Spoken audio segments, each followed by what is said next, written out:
The skies over the Korean Peninsula, a narrow strip of land fought over for 3 long years. But high above the mud and the trenches, another war was raging, a war of speed, skill, and steel. This was the era of the jet fighter, and the skies over a place called MIG Alley became the stage for the last great dogfight in history. Imagine it's the early 1950s. The piston engine planes of World War II are relics. Now sleek, silver jets are tearing through the sound barrier. On one side you have the American F-86 Sabre, a marvel of engineering, flown by pilots who were legends in their own time. On the other, the nimble and deadly Soviet-built MiG-15, a fighter that shocked the West with its performance.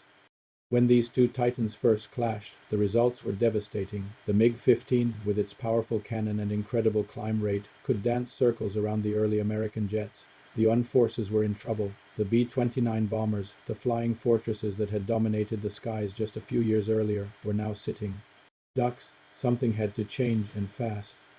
The answer came in the form of the F-86 Sabre. It was a beautiful aircraft, with swept wings that allowed it to match the MiG's speed. But its real advantage wasn't just the plane itself, it was the pilot. American pilots were often veterans of World War II, experienced combat aviators who knew every trick in the book.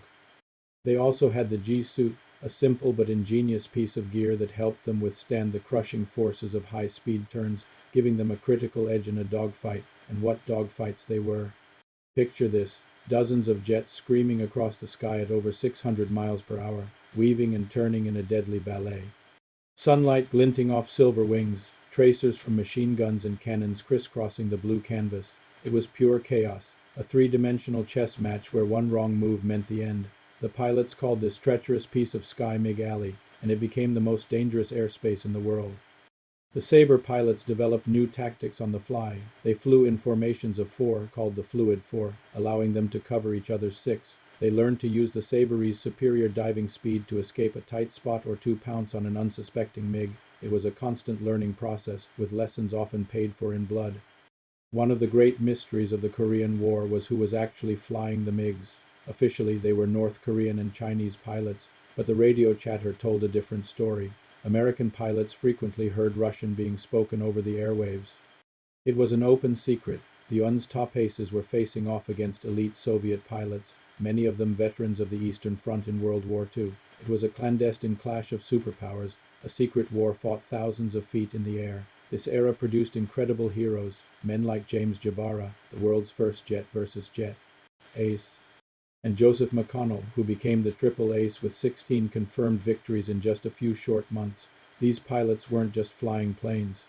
They were pushing the absolute limits of human endurance and skill.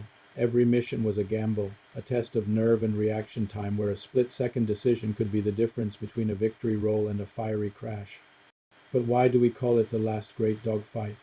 Because technology was already changing the game. By the end of the Korean War, the era of visual range combat, of seeing the enemy in your gun sight, was coming to a close. The future of air combat would be dominated by guided missiles and sophisticated radar systems fought from miles away.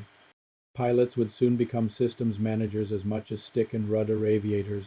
The dogfights over MiG Alley were the final, glorious chapter of a type of warfare that had begun in the skies over France in World War I. It was the end of an era where the skill of the individual pilot, their courage and their connection to their machine, was the ultimate deciding factor.